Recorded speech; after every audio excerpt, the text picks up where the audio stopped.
Adán Augusto López Hernández, coordinador de los senadores de la República, está en el ojo del huracán, ha roto el silencio. Vamos a hablar de todo este asunto que, por supuesto, en la política es prioritario. Pero primero, permítame el contacto con Oscar Balmen. Él es periodista especializado en temas de seguridad. Nos llamó mucho la atención lo dicho ayer por Omar García Harfuch, el secretario de Seguridad del Gobierno Federal, acerca del debilitamiento del cártel o de los cárteles allá en el estado de Sinaloa. Mira, le pongo primero lo que dijo Omar García Harfuch y luego saludamos a Oscar Balmen. Las acciones coordinadas y el despliegue de equipos especializados ha permitido recabar información de inteligencia y realizar tareas de investigación y seguimiento para desmantelar redes criminales y efectuar operativos para detener a generadores de violencia. Todos los días, desde octubre del 2024, se han incrementado las operaciones y poco a poco, pero con acciones contundentes, se han ido debilitando estas estructuras. Oscar Balmen, muy buenas tardes. Te agradezco de entrada la oportunidad de poder escucharte. Oscar, te pregunto de inmediato, en Sinaloa realmente los cárteles, el cártel de Sinaloa integrado por chapitos y mallitos o mayos, se ha mermado, se han mermado. Pepe, buenas tardes, qué gusto saludarte. Yo diría que sí, yo considero que sí, si consideramos cómo comenzó la guerra en Sinaloa. Ya un año, Oscar, ya un año de guerra. Sí, hoy es el día 316 y contamos el inicio del 9 de septiembre, que es el día que se rompe la tregua que había forjado el cártel de Sinaloa con su base social de no tener ataques en las zonas urbanas. Es decir, pensando cómo inicia la guerra el 9 de septiembre de 2024, sí, claro, hay un evidente desgaste por parte de la chapiza y de la malliza. Los capitanes más importantes, por ejemplo, de los chapitos, como el Nini, el Jando, el Güerito Canovio, que eran personajes muy importantes de la criminalidad, ya están detenidos. Lo mismo ha pasado con la malliza. Es decir, en ese sentido, los grandes capos que acompañaban a los líderes de ambas facciones enfrentadas sí que han tenido bajas muy relevantes y por su perfil es difícil reemplazarlos. Ahora, el gran problema es que la estrategia se ha fijado en tratar de mermar estos grandes capos y no tanto en frenar el reclutamiento forzado de adolescentes, que es lo que ha permitido que esas estructuras puedan continuar dando una pelea terrible. Pero yo sí diría que están mermados. Yo sí creo que hay un avance importante de seguridad en Sinaloa. Por supuesto, no es la que queremos ver. El conflicto ha tomado mucho tiempo, demasiado diría yo, pero si consideramos, por ejemplo, qué pasó con la última ruptura del cártel de Sinaloa en 2008, que es cuando las facciones del Chapo y el Mayo se enfrentan con los Beltrán Leiva, ese es un conflicto que continúa hasta nuestro tiempo. De ese no se ha resuelto. Y aquí parece que se le ha dado una atención prioritaria. Sin embargo, evidentemente no estamos en los niveles que quisiéramos y todavía falta mucho por hacer. Creo que no hay que confundir el hecho de que estén mermados con la idea de que este conflicto va a tener un final pronto. Lamentablemente, el final todavía no se ve cerca.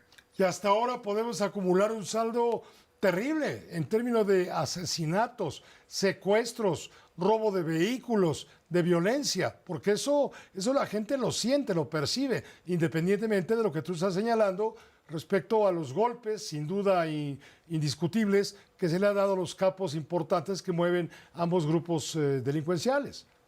Claro, más de 1.500 asesinatos, más de 2.000 desaparecidos. Estos solamente son los números oficiales. Seguramente la realidad es mucho más terrible. Y además hay que tratar de contar esta parte intangible, que es la parte del estrés postraumático de toda una sociedad que hoy queda terriblemente mermada en su salud mental. Además vamos a contar toda la parte económica, más de 800 negocios cerrados, un impacto que ya se mide en más de 13,000 millones de dólares únicamente en empleos perdidos, que se cuentan formalmente en más de 20,000. Pero en estricto sentido, Pepe, yo sí creo que cada bando ha recibido sus propios golpes. Y si uno lo mide, por ejemplo, contra las bajas que ha tenido el ejército mexicano, la Marina o la Guardia Nacional, sí que son pocas, afortunadamente, para las instituciones mexicanas. Ahora, cada grupo representa una dificultad distinta. Los chapitos, por ejemplo, tienen una gran presencia en zonas urbanas. Eso ha permitido que los operativos puedan realizarse de manera más frecuente. porque los accesos no son tan complicados como una zona montañosa. No es así el caso de la Malliza. La Malliza, por una cuestión de herencia prácticamente que le dejó el Mayo Zambada, se mueve más bien en zonas rurales, en zonas serranas. Los accesos vía terrestre son más complejos, pero una vez que se puede realizar una operación, suele ser bastante contundente. Entonces, cada uno ha representado sus propias dificultades. Sí creo, concuerdo a medias con el dicho del secretario, porque evidentemente el resultado que queremos todos, sinaloenses y el resto de los mexicanos, pues todavía no llegamos a eso. Y finalmente te pregunto, Oscar Balmen, ¿y el gobernador, apa? Pues el gobernador lamentablemente ya renunció, me parece, a la tarea que le fue encomendada a través de las urnas, que es velar por la seguridad. No hay que olvidar que apenas semanas después de que se había desatado la guerra en Sinaloa, el comandante de mayor rango en Sinaloa dijo al lado del gobernador Rubén Chamoya que la guerra se iba a terminar cuando los grupos antagónicos decidieran ponerse de acuerdo. El propio gobernador Rubén Chamoya, me parece, ha renunciado a la mínima responsabilidad que tenía, que era ser un mediador del conflicto. Hoy está absolutamente desaparecido. Y también me parece que esa es la tragedia que hemos contado mucho en los últimos años de nuestro país.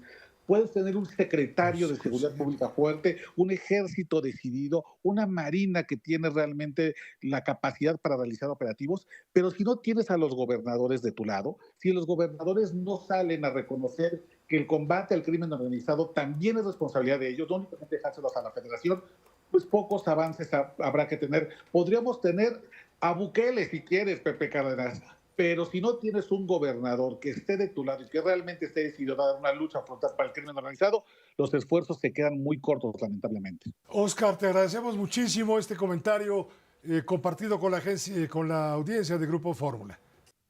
Un abrazo, querido Pepe, y muy buena tarde. Gracias, muy buena tarde. Oscar Balmen, periodista especializado en temas de seguridad. La situación en Sinaloa, puesta de relieve hoy temprano, por el secretario de Seguridad, Omar García Harfuch, señalando que están controlados. Están controlados los principales jefes de los capos y están controlados, están mermados estos cárteles. Esto ratificado por un periodista independiente, como es el caso de Oscar Balmen.